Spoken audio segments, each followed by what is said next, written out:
Hello Ushoshi ma'am. It's a pleasure to meet you. So I received this at a very short notice that I'll be doing your interview. I'll be taking your interview. It's such an honor. So ma'am, you were the Miss India Universe in 2010 from India. So I did a background research on you. I'm not on very tapped with this beauty pageants and everything, but I did some research. So what I came to know that you were the daughter, you are the daughter of an army official, and then you did this pursued mathematics, right?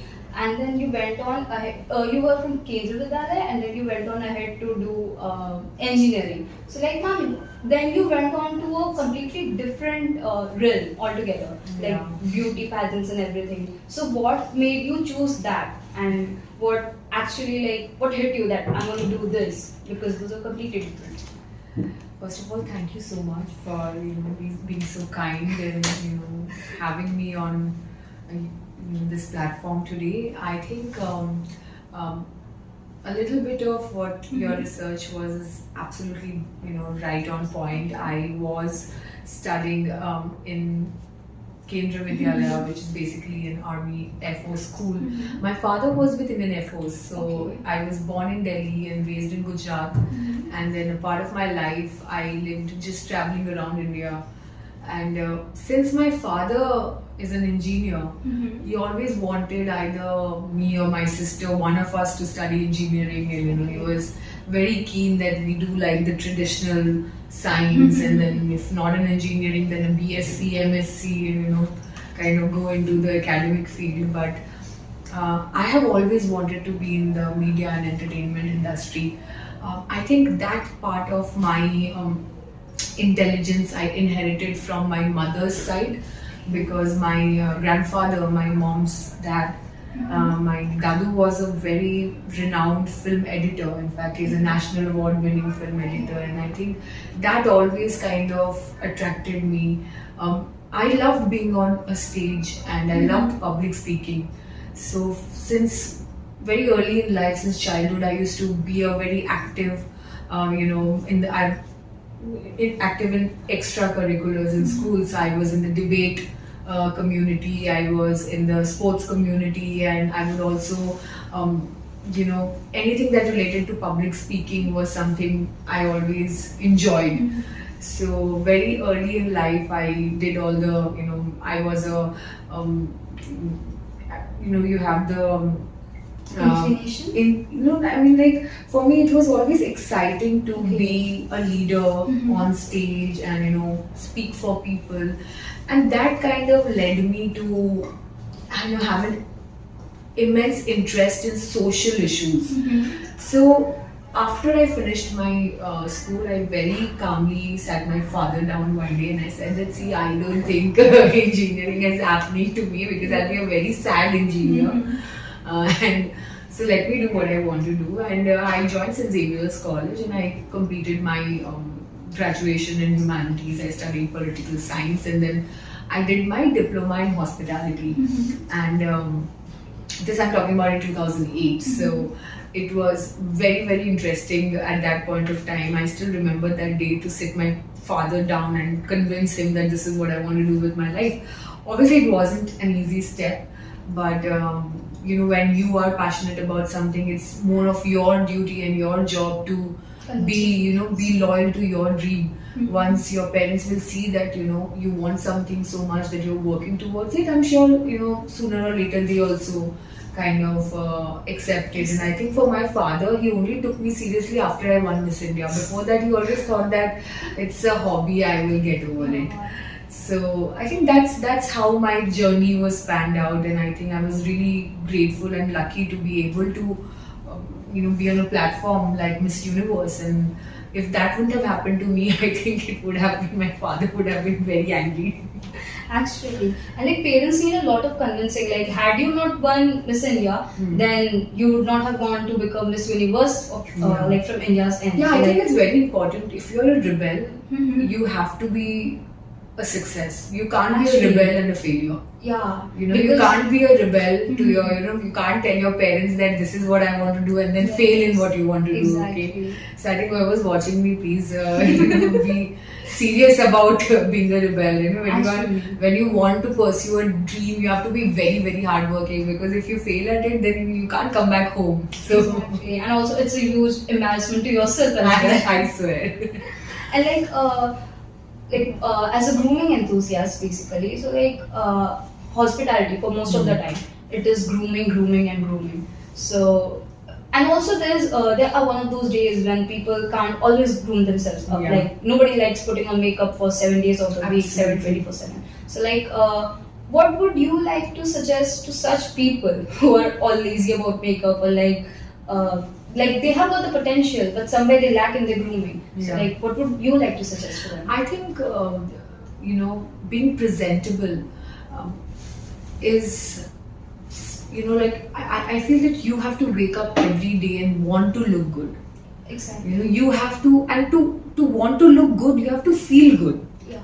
And that's very important for me, because I feel there are days when I just don't want to get up from the bed, but I need to go and have a meeting and I need to be at work. And even on those days, I'm able to do it because I genuinely love what I'm doing. I want to wake up and want to be at that job, even if I'm having the worst day, I'm not well. I'll just give you an example. Like 3 weeks back, I was on this event and it was a very important day, and like 2 days before, I actually had fever. In fact, it's a very funny story. On the day of my Miss India pageant, the audition day, when I woke up, I had measles, and I remember going to the audition with measles. And Times of India had done this article about my spirit of the pageant. So I think to be able to want to do something, you need to be passionate about it, and everything else kind of falls into place. So it's not about wearing the best clothes, or it's not about having the best makeup. If people are looking at your makeup and your clothes more than they are looking at you, then You're lacking something. you're lacking something. So I think when you get somewhere, they should only look at you and remember you. It doesn't matter what clothes you are wearing, what makeup you have, but if you feel good about yourself, I think that's the biggest step in grooming.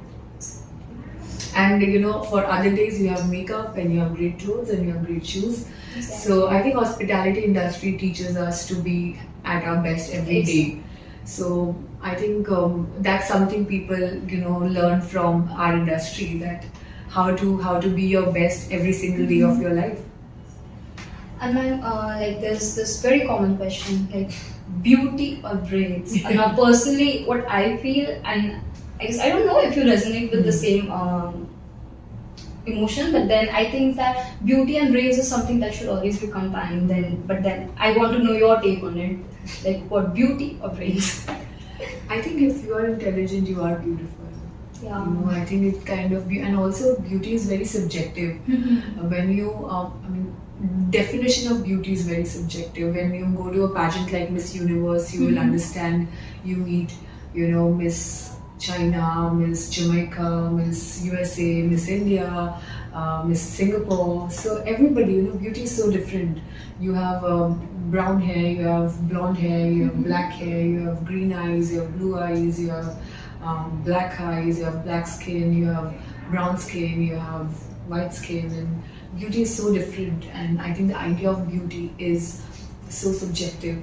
I think when you equate beauty with brains, I think that's what real beauty kind of stands for. If you are able to speak your mind, if you're able to speak your truth, and if you're able to communicate what you feel with people around you, I think that's the biggest significance and definition of beauty for me. Because as a Miss India, in my in my 1 year of traveling the world, I remember my the opportunities I got to meet some of the best people around the world and to represent India. And India as a country has such a huge history, and our culture, our music, our food is so different, and it's so unique and it's so vast. I don't think I would have been able to sit on the table and strike a conversation if I didn't know the country that I was representing. So it's very important, I think, to equate intelligence and only intelligence, because beauty is very subjective. On a closing note, ma'am, a question that I want to know every driven person around me, like, what keeps you driven? What keeps you on a high? Like there must be days when you must feel low, and there must be days when you don't want to get out of bed. So, what keeps you driven on those days? You know, I grew up as a defense kid, so most of my life I would be traveling from one city to another, and growing up in defense is also, you know, you grow up alone because you're always moving cities and moving to different places. So very early in my life, my dadu, my father's dad, he had introduced me to books. So I remember, I mean, obviously I've read a lot of books, but I remember reading these two books which kind of, you know, struck a chord and stayed with me. One is The Alchemist and one is Ikigai. Yeah. So I think what drives me is that I genuinely love what I do, and I'm very, very grateful, and I'm very, very lucky to be in a profession where I get to love what I do. I think a lot of people don't have that opportunity, they don't have that chance. So when God has given me that chance, I want to make the most of it. And I think that's what keeps me going, you know, because I just genuinely love what I do. Thank you so much, ma'am, for your valuable time. Like, I would have talked more, but then there's a limit to that. Thank you, Rashi. Thank you so for much, having me with you.